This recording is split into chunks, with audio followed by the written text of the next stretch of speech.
तो आज हम करेंगे class 11th maths chapter first set का पार्ट नंबर 4।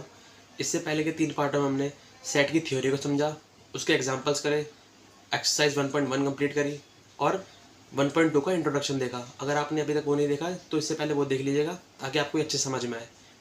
तो स्टार्ट करते हैं पार्ट 4 एक्सरसाइज 1.2। पहला क्वेश्चन है, which of the followings are examples of the null set.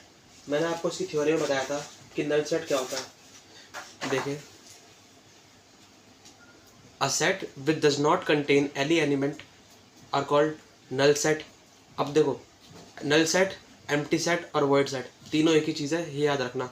इसकी रिप्रेजेंटेशन बताई थी मैंने आपको, ये फाई या फिर ये करली ब्रैकेट्स, बीच में कोई एलिमेंट नहीं डालना है इसमें, ठीक है।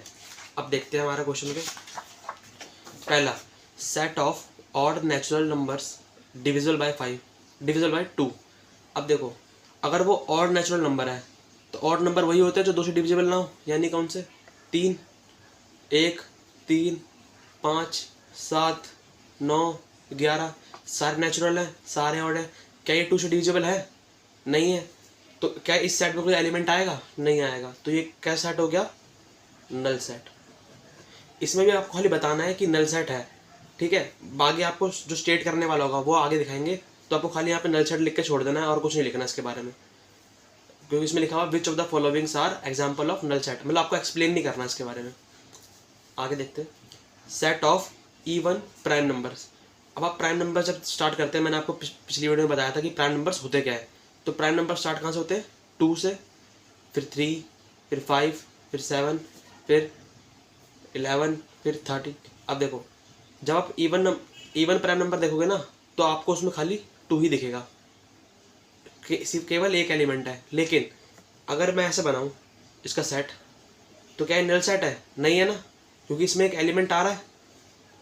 तो हम इसको लिखेंगे नॉट अ नल सेट। ऐसे सेट को हम सिंगलटन सेट बोलते हैं, वो हम आगे देखेंगे। अभी खाली इतना याद रखना आपको कि ये नल सेट नहीं है। अब देखते हैं इसका third part, x such that x is a natural number and x less than 5 and x greater than 7।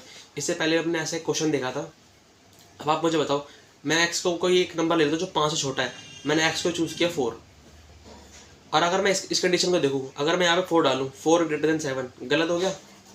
मतलब ऐसा हो ही नहीं सकता कि कोई नंबर 5 से छोटा हो और 7 से बड़ा हो। तो ये सेट भी कैसा होगा? ये भी एक नल सेट होगा। अब चाहे आप ऐसे दिखाओ, चाहे आप ऐसे दिखाओ, बात सेम है, पर आपको ये लिखना जरूरी है, क्योंकि इसमें क्वेश्चन में नल सेट के बेस पे दे रखी है आपको, तो आपको नल सेट लिखना फिलहाल। अगला देखते हैं, Y such that Y is a point common to any 2 parallel lines. अब मैं 2 पैरेलल लाइन बनाता हूँ, ठीक है। अब आप मुझे बताओ इनमें कोई कॉमन पॉइंट है? अगर यहाँ पे लिखा होता ना इंटरसेक्शन लाइन्स, तो हम ऐसे देखते हैं, ये इंटरसेक्ट कर रही है, ये कॉमन पॉइंट हो गया। लेकिन जब 2 लाइन पैरेलल्स हैं तो उनमें कोई कॉमन पॉइंट होगा नहीं, तो ये भी एक नल सेट है। कॉमन पॉइंट से यहाँ का मतलब है जहाँ पे ये दोनों इंटरसेक्ट कर रही है कहीं पे, ठीक है। अब आगे चलते हैं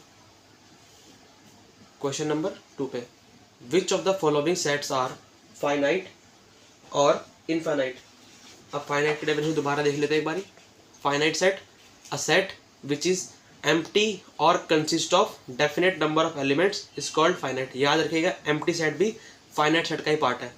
और इनफाइनाइट में, a set which does not consist of definite elements are called infinite set, जिसमें आप गिन ना सको एलिमेंट्स को। बस मेन पॉइंट यही है कि एम्प्टी सेट भी फाइनाइट सेट का पार्ट होता है, ये याद रखना। आप क्वेश्चन देखते हैं, the set of months of a year. अगर मैं आपसे पूछूं जो एक साल है उसमें कितने महीने, आप बोल देंगे 12, आप गिन पा रहे हो, तो ये एक फाइनाइट सेट है, मतलब जिससे आप गिन सको। और मैंने अपने पहले वीडियो में बता रखा है, जब ऐसे डॉट डॉट डालते हैं इसका मतलब क्या होता है कि आप उसके सेट को काउंट नहीं कर पा रहे। तो ये भी कैसा हो गया? ये हो गया एक इनफाइनाइट सेट, क्योंकि ये चलती जाएगी सीरीज। अब यहाँ देखो, बीच में डॉट डाला है लेकिन आपको लिमिट बता दी, मतलब 1 से शुरू होकर 100 तक जाना है। अब आप बीच में नंबर तो गिन सकते हो, क्योंकि आपके पास एंड की लिमिट है। अगर यहाँ पे 1 लाख भी लिखा होता तो आप गिन सकते हो ना कि उसमें कितने एलिमेंट्स हैं। तो ये भी एक फाइनाइट है, फाइनाइट सेट है। Set of positive integers greater than 100। अब मैं यहाँ से पूछूं कि इंटीजर्स होने चाहिए पॉजिटिव होने चाहिए और 100 से बड़े होने चाहिए। अगर यहाँ पे लिखा होता लेस देन 100 तो आप गिन लेते कि 1 से 100 के बीच में कितने पॉजिटिव इंटीजर्स हैं, लेकिन 100 से ऊपर अब स्टार्ट कैसे होगा, 101, 102, 103, चलते रहेगी लाइन। क्या आप गिन पाओगे एंड एलिमेंट? नहीं, क्योंकि कोई कंडीशन नहीं दे रखी आपको। तो ये क्या हो जाएगा, एक इनफाइनाइट सेट। अब आगे देखो, the set of prime numbers less than 100, 99। अब देखो यहाँ पे आपको लिमिट दे रखी है और लेस देन बोल रखा है। अगर यहाँ पे ग्रेटर देन बोला होता तो हम नहीं गिन पाते, क्योंकि अब वो तो एंडलेस नंबर है। यहाँ पे ग्रेटर देन लिखा था इसलिए हमने क्या लिखा, इनफाइनाइट। यहाँ पे लेस देन है, आप 99 से छोटे जितने भी प्राइम नंबर्स हैं उन्हें गिन सकते हो। तो ये क्या हुआ, एक फाइनाइट सेट। ठीक, अब चलते हैं क्वेश्चन नंबर 3 पर। ये भी फाइनाइट और इनफाइनाइट के बेस पे ही है। State whether each of the following set is finite और इनफाइनाइट। आपको स्टेट करना है, ठीक है, आपको बताना भी है क्यों। जैसे हम खाली लिख रहे थे ना फाइनाइट इनफाइनाइट, अब बताना है आपको क्यों है। पैरेलल टू एक्स एक्सिस, अब मैंने कोऑर्डिनेट सिस्टम बनाया, इस लाइन के पैरेलल मैंने लाइन्स लगाता गया। आप गिन सकते हो मैंने कितनी लाइन खींची है, क्योंकि जो वाई एक्सिस है वो भी बहुत लंबी है, मतलब एंडलेस है वो भी, और एक्स एक्सिस भी एंडलेस है। तो आप खींचते रहो तो आप उसे गिन पाओगे नहीं। तो आप क्या लिखोगे, ये एक इनफाइनाइट सेट है। अब इसको आपको ना स्टेट करके लिखना है, मतलब इंग्लिश में लिखना है एक तरह से। तो आप स्टार्ट कैसे करोगे, the set of lines parallel to X axis is an infinite set because we can not calculate the number of lines which are parallel to X axis. क्योंकि हम गिन नहीं सकते कि कितनी लाइन्स है जो एक्स एक्सिस के पैरेलल है, तो इसलिए एक इनफाइनाइट सेट हो गया। ठीक है, अब आगे देखते हैं, the set of letter in English alphabet. अब इंग्लिश अल्फ़ाबेट, अब इसमें देखो दो डाउट होते हैं बच्चों के। The set of letters in English, अब या तो आप 26 दिमाग में लगाओगे या फिर आप इंग्लिश के अल्फ़ाबेट लिखोगे, ENGLISH। चाहे आप ये समझो चाहे ये समझो, दोनों ही केस में ये कैसा है, फाइनाइट सेट है। क्योंकि अगर 26 भी है तो आप गिन पा रहे हो ना कितने हैं। तो आपको बस इतना लिखना है, the set of letters in English alphabet is a finite set because we can calculate the number of elements in its set. बस, चाहे आप ये मान के लिखो चाहे ये मान के लिखो, ठीक है।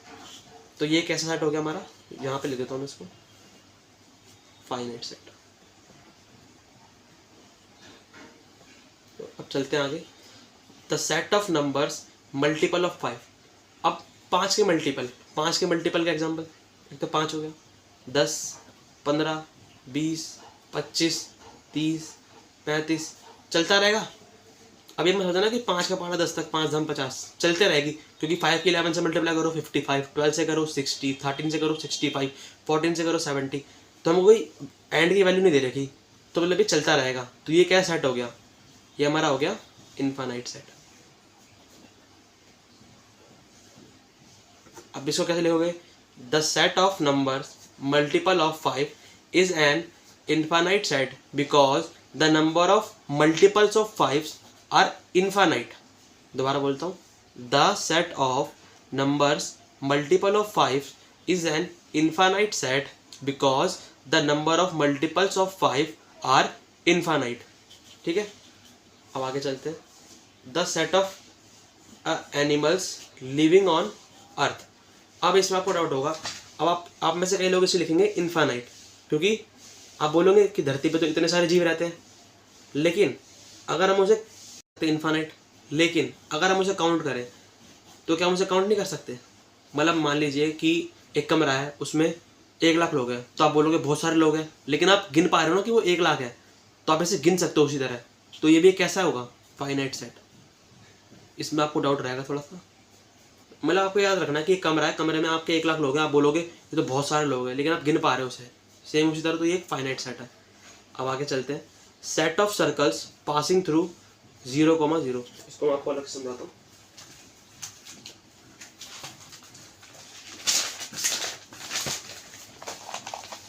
ये कोऑर्डिनेट सिस्टम, ये हमारा पॉइंट हो गया 0,0। अब मुझे सर्कल्स बनाने हैं। अब मैं कैसे कैसे बना सकता हूँ, ये या फिर ऐसे, मतलब मैं कुछ भी बना दूँ, ये बन गया, ये बन गया, ये बन गया, इससे हल्का सा टेढ़ा बनाया मैंने, तो मतलब मैं बहुत सारे तरीके से बना सकता हूँ। मान लो पहले मैंने ऐसा बनाया, फिर मैंने उसको हल्का सा टिल्ट करा, बस हल्का सा बिल्कुल, तो ये ऐसा बन गया, फिर उसको हल्का सा और टिल्ट करा। लेकिन पास कहाँ से हो रहा है सब, 0,0 से, तो ये क्या आप गिन पाओगे? नहीं। तो ये क्या हुआ? Infinite set. ठीक है, तो अभी तो हमने करे 3 क्वेश्चन। पहले में हमें नल सेट के बारे में पूछा गया, null set, void set, empty set, तीनों एक ही चीज़ होती है। फिर हमने फाइनाइट और इनफाइनाइट को देखा। फाइनाइट में याद रखना आपको एक चीज़ कि एम्प्टी सेट भी फाइनाइट सेट का एक पार्ट है। फिर हमने ये स्टेटमेंट वाली देखे कि आपको कैसे लिखना है इसके बारे में। अब आगे चलते हैं, ये question number 4, state whether A is equals to B और नॉट। अब मैंने आपको पहले बताया था कि इक्वलिटी कैसे चेक करते हैं। इक्वलिटी चेक करने के लिए 2 रूल है। पहला, अगर मैं सेट लिख रहा हूँ और मैं इसको किसी एक सेट के बराबर बोल रहा हूँ, को मान लो इसका सेट का नाम ले लिया मैंने ए, तो पहली कंडीशन क्या है? ए सेट के जो एलिमेंट्स है और जो इस सेट के एलिमेंट्स है वो सेम होने चाहिए। सेम ऑर्डर में होना जरूरी नहीं है, सिर्फ सेम होने चाहिए। मान लो मैं लिख दूँ CAB, तो ये दोनों बराबर है अब भी। ठीक है, ये याद रखना आपको। अब पहला क्वेश्चन देखो, set A equals to ABCD, set B equals to DCBA। ये सेट और ये सेट एलिमेंट मैच करो, A इसमें है, A इसमें है, B इसमें है, B इसमें है, C इसमें, C इसमें, D इसमें, D इसमें, दोनों सेट बराबर है। तो ये हो गया A इक्वल्स टू B। अब ये देखो 4, 8, 12, 16, 4 इसमें है, 4 इसमें भी है, 8 इसमें है, 8 इसमें भी है, 12 इसमें, 12 इसमें नहीं है। अगर एक भी आपको एलिमेंट मिल जाए ना जो दोनों सेट में कॉमन ना हो, तो उसी के बेस से बोल दो आप A is not equals to B। Element मत गिनना कि 1, 2, 3, 4 4 एलिमेंट है, चारों एलिमेंट सेम भी होने चाहिए, भले आगे पीछे अरेंजमेंट हो उनकी। आगे देखते हैं 2, 4, 6, 8, 10, और यहाँ पे आपको सेट बिल्डर फॉर्म में दे रखा है x such that x is positive even integer and x is less than 10। अब इंटीजर्स बताया था मैंने आपको, एक्सिस वाले, हमको क्या बोला गया? पॉजिटिव, तो हमको 0 से इस साइड रहना है। और क्या बोला गया? 10 से छोटे, 10 से छोटे बराबर, ये देखिए लेस देन इक्वल्स टू, यानी 10 भी इंक्लूड है इसमें। तो 0 से 10 के बीच में पॉजिटिव इवन इंटीजर्स।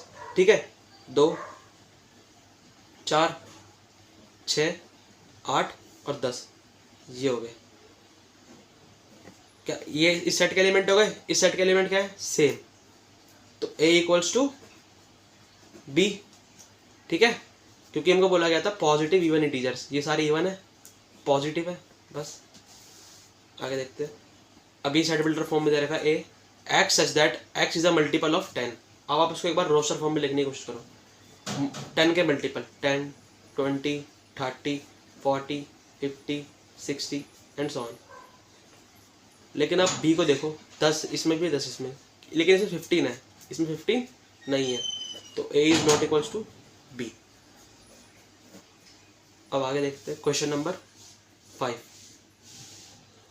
नंबर 5 है, are the following pair of set equal, give reason. क्या ये इक्वल है? A सेट दे रखा है हमको 2,3 और B सेट दे रखा है x such that x is the solution of x square plus 5x plus 6। पहले से सॉल्व करते हैं। x स्क्वायर मैंने आपको बता रखा सब्स्टिट्यूशन मेथड, वो middle term splitting method, 2x plus 3x plus 6 equals to 0, x into X plus 2 plus 3 into X plus 2। आप देखेंगे तो x आ रहा है -3 और -2, लेकिन हमको क्या गिवन है? 2,3, तो क्या इसके बराबर है? नहीं। So A is not equals to B। पहले आप ये पूरा सॉल्व करेंगे, फिर आप लिखेंगे A is not equals to B, कहीं आप पहले लिख दें। अब करते हैं सेकंड पार्ट इसका, x such that x is a letter in word follow and y such that y is a letter in word follow. अब पहले A बनाओ, A सेट, F कॉमन है, मतलब F दोबारा रिपीट नहीं कर रहा, O रिपीट कर रहा, एक बार काट दो, L रिपीट कर रहा है, एक बार काट दो, W लिख दो। अब देखो W है, W है, O है, O है, L है, L भी है, F है, F भी है, सारे एलिमेंट सेम है, तो आप क्या कह सकते हो? A is equals to B। अब करते हैं लास्ट क्वेश्चन इस एक्सरसाइज, सिलेक्ट इक्वल सेट्स। अब हमको A सेट दे रखा है 2, 4, 8, 12। देखो कोई मैच कर रहा है इससे? कोई नहीं कर रहा, तो इसको हटा दो। B देखो 1, 2, 3, 4, 1, 2, 3, 4, तो A और D इक्वल हो गए, सो A इक्वल टू D। सी क्या है 4 8 12 14, कोई रिपीट कर रहा है? नहीं कर रहा, काट दो। ई को देखो -1 एंड 1, और जी क्या है 1 और -1 दोनों बराबर है, तो ई इक्वल्स टू जी, और एफ से कोई मिल नहीं रहा तो एफ काट दो। ठीक है, तो इसी के साथ हम खत्म करते हैं अपनी आज की वीडियो, और हमारी एक्सरसाइज 1.2 खत्म हो गई है। अब मिलते हैं आपसे नेक्स्ट पार्ट में, जो कि होगा पार्ट नंबर 5, जिसमें हम एक्सरसाइज 1.3 का इंट्रोडक्शन देखेंगे। तब तक के लिए बाय।